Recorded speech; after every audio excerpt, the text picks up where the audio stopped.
जय हिंद दोस्तों, वंदे मातरम।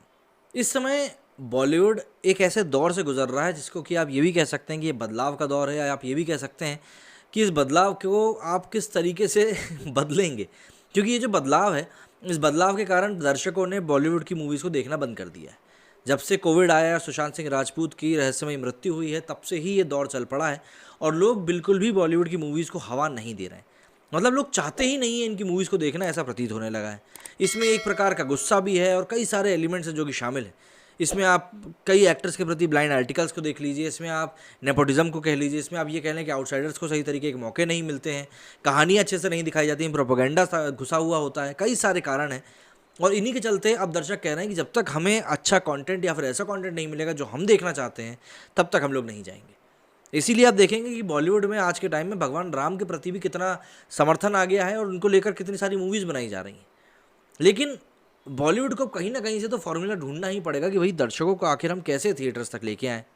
सबसे पहले ओटीटी का हमला और फिर कोरोना की मार, इनकी वजह से बेदम बॉलीवुड के सामने दर्शकों को सिनेमाघर तक खींचने की जो चुनौती सामने आई है, उसने सिनेमा वालों को गहरी परेशानी में डाल दिया है।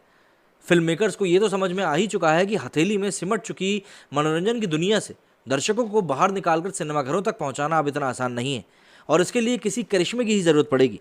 और वो करिश्मा क्या होगा? वो है लार्जर देन लाइफ, यानी बहुत भव्य फिल्में बनाना। मतलब कि आपको दिमाग में सोच कर ही लगे कि नहीं यार, ये मूवी तो मुझे थिएटर में देखनी ही चाहिए।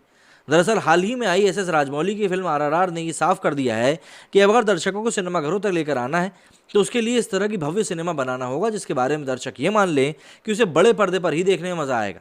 तो सीधी सीधी सी बात है, बड़ा बजट, बड़े स्टार, बड़ा स्केल और भारी भव्यता समय की मांग है।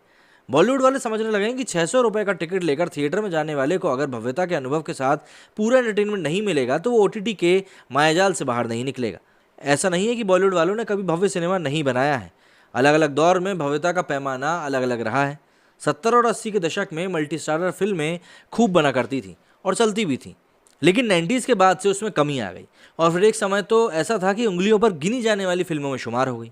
यशराज, करण जौहर, संजय लीला भंसाली और साजिद नाडियावाला जैसे फिल्मकारों ने लगातार बड़े बजट और बड़े स्केल की फिल्में बनाकर दर्शकों को सिनेमाघरों तक खींचने का सिलसिला जारी रखा।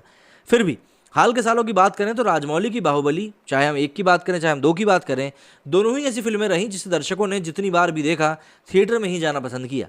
इधर सूर्यवंशी, पुष्पा, गंगूबाई, कठियावाड़ और RRR देखने के लिए सिनेमाघर भरे हुए हैं, तो इसमें उनकी मेकिंग और कुछ बड़ा करने की सोच ही जिम्मेवार है। जाने माने ट्रेड एक्सपर्ट तरुण बताते हैं कि एक समय था जब लोग कह रहे थे कि OTT के आने से बड़े पर्दे का चाम अब खत्म हो जाएगा, लेकिन कोरोना के बाद अब पुष्पा, गंगूबाई, RRR और कश्मीर फाइल जैसी फिल्मों की कमाई की वजह से ऐसा लगता है कि बड़े पर्दे का जादू पूरी तरह खत्म नहीं हुआ है। OTT आपके घर में है, वो आप कभी भी देख सकते हैं, लेकिन बड़ी फिल्मों का मजा बड़े पर्दे पर ही आता है। तरुण मानते हैं कि कम्युनिटी व्यूइंग का जो अनुभव थिएटर में हो सकता है वो घर में नहीं मिलेगा। बड़े पर्दे का मतलब ही होता है कि बड़ी फिल्में। आज जब टिकट महंगे हैं तो दर्शकों को बड़ा मनोरंजन भी चाहिए, बड़ा स्केल भी चाहिए और बड़े सितारे भी चाहिए। RRR में एक बेंचमार्क बना हुआ है। 500 या 600 रुपये देकर जो देखने को मिलता है उससे अब आने वाली फिल्मों को उसी तराजू में तोला जाएगा और इसलिए अब बॉलीवुड प्रोड्यूसर्स को बड़ा एंटरटेनमेंट देना ही पड़ेगा, बड़ा स्केल बनाना ही पड़ेगा और आने वाली फिल्मों की लिस्ट देखकर कुछ उम्मीद बनती भी है।